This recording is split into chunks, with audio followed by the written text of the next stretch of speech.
네, 반갑습니다. 시청자분들. 글로벌 거시경제를 분석을 해서 그 다음에 이제 산업 분석을 통해서 종목을 뽑아내는 탑다운 방식을 취하고 있고 정석 투자를 하는 우라노스 전문가라고 합니다. 자, 2달 만에 이렇게 다시 왔습니다. 사실 지난 7월 월간 유망주는 제가 7월달 시장이 약세장이 될 거라고 좀 전망을 했기 때문에 그래서 제가 여러분들한테 종목을 좀 제시를 하질 않았던 거고요. 자, 6월 시장에서는 제가 여러분들한테 FST라는 종목을 이제 관심 종목으로 제시를 해드렸고, 뭐 해당 종목이 그래도 약 18% 정도의 상승률이 좀 나왔던 걸로 기억을 합니다. 그래서 이번 8월 달에도 이제 종목을 제시를 해야 될까 고민을 해보다가 그래도 현재 시장에서 좀 포인트로 짚고 갈 만한 종목이 있다라는 점에서 이렇게 찾아왔다라는 거, 그렇기 때문에 여러분들이 지금 이 방송을 보시고 구독을 많이 눌러주시고요. 또 많이 보시면서 여러분들이 좀 많이 투자 전략에 대해서 고민할 수 있는 시간이 되셨으면 좋겠네요. 자, 그래서 우라노스가 제시를 하는 8월의 월간 유망주는 뭐냐?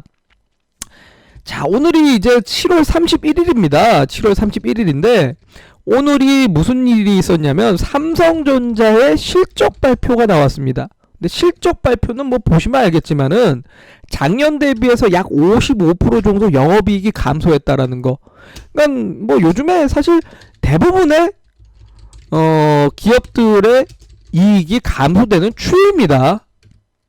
2분기 같은 경우는 어닝 쇼크가 나오는 종목들이 워낙 많을 겁니다. 그래서 여러분들이 건질만한 게 사실은 없어요.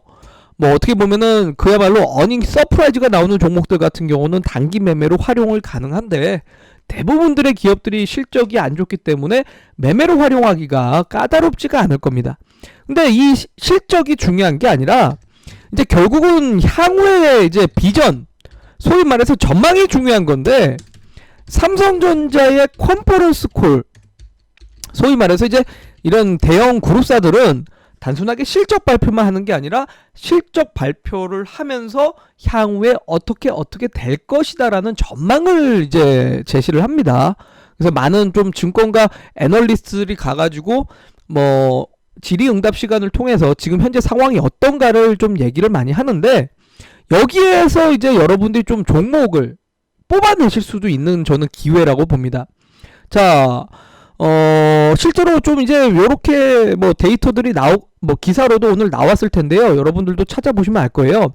그래서 삼성전자의 컨퍼런스 콜을 통해서 여러분들이 좀 뽑아낼 수 있는 게 무엇인가, 오늘 같이 좀 얘기를 해보겠는데, 일단은 삼성전자 이 컨퍼런스 콜을 통해서 파악된 내용을 한번 분석을 해볼 필요가 있습니다. 왜냐면 바로 이제 7월 첫째 주 금요일을 통해서 잠정 실적 발표 나왔을 때도 많은 종목들에 영향을 줬었죠. 왜냐면 삼성전자가 IM 사업부, 소위 말해서 이제 모바일 사업부에서 휴대폰 판매량이 많이 부진했다라는 결과를 내놨기 때문에 그 다음부터 휴대폰 관련주들이 많이 떨어졌습니다. 뭐 MC넥스나 파트론, 파워로직스 같은 카메라 관련주들도 하락을 하게 만든 요소가 됐죠. 그래서 이번 삼성전자 컨퍼런스 콜을 통해서도 뭔가 여러분들이 좀 이제 어떤 종목들은 좋은 거고 어떤 종목들은 안 좋은 건가를 좀 찾아보시면 좋을 것 같은데, 일단은 제가 분석했던 내용을 확인을 해보면 이 메모리 사업에는, 우리나라가 기존에 하고 있는 메모리 사업에는 두 가지가 있습니다. D램과 이제 낸드라는 게 있죠. 뭐 컴퓨터를 전공하신 분들은 아실 겁니다. D램 같은 경우는 말 그대로 뭐 컴퓨터를 전원을 껐을 때 D램 같은 경우는 저장되는 게 아니라 데이터가 날아갑니다. 근데 반대로 낸드 같은 경우는 컴퓨터를 끄더라도 이 저장 데이터가 남는 걸 보고 이제 낸드라고 하죠. 그러니까 메모리, 이 저장 공간을 뜻하는 건데 두 개의 성향은 다릅니다. 근데 이 D램 같은 경우는 최근에 문제가 됐었던 게 뭐냐면 재고가 많이 쌓여 있는 상태라, 그러니까 팔리지가 않다 보니까 여기에 대해서 팔리지가 않으면은 당연히 가격을 계속 떨어뜨릴 수밖에 없기 때문에 D램 쪽에 대해서는 여전히 부정적이고, 그래서 삼성전자의 실적이 지금 계속적으로 하락되고 있는 부분이 바로 이겁니다. 그래서 아직까지 반도체 업황에 대해서 좀 부정적으로 보는 이유는 바로 요건데, 반대로 이제 낸드 쪽에 대한 부분에 대해서는 삼성이 발표가 이번에 조금 서프라이즈로 나온 게 뭐냐면 재고가 크게 감소했다. 그러니까 지금 만들어둔 게 많이 없어졌기 때문에 3분기쯤 되면은 재고가 없어서 가격이 상승할 것이다라는 그런 데이터가 나왔습니다. 그러면 당연히 낸드 관련된 뭐 소재나 장비주에 있어서는 긍정적으로 봐야 된다라는 거죠. 그래서 이 낸드 관련된 종목들을 저는 여러분들이 좀 참고를 하시면 좋고, 그래서 지금 옆으로 보시면은 이 기사도 3분기 들어서 반도체 업황이 안정될 것이다.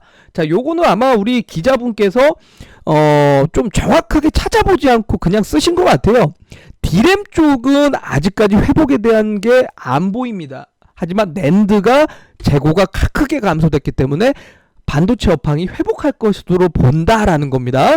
그러니까 단순하게 반도체가 아닙니다.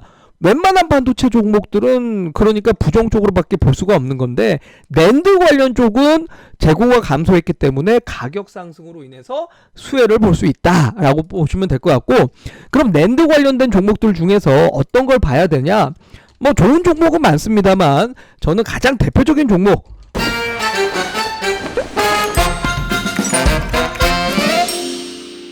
원익 IPS라는 종목을 좀 제시를 해드리고 싶습니다. 글쎄요, 어떻게 보면 가장 시가총액이 크기 때문에 다른 종목 대비해서는 상승률은 크진 않을 수가 있습니다.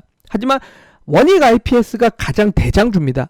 뭐 원익 IPS 같은 경우는 반도체 내지는 디스플레이 장비 쪽으로 사업을 하고 있는 기업인데, 낸드 장비주 역할을 하고 있기 때문에 저는 낸드 업황이 살아난다라면 가장 먼저 대장주가 살아나야 되고, 대장주가 가면 그 밑에 있는 중소형주가 다 따라 올라갈 수 있다라고 생각을 합니다.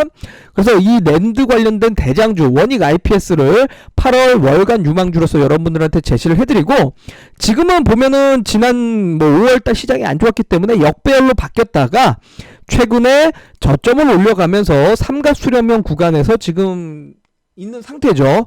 그렇기 때문에 저는 이 앞전에 저항대 26,000원 구간만 뭐 돌파만 된다라면 지난 2017년 때처럼 전고점을 뭐 돌파해서 올라가는 흐름으로 갈 거라고 예상을 하기 때문에 여러분들한테 이 원익 IPS라는 기업 대장주를 제시를 해드리도록 하겠습니다.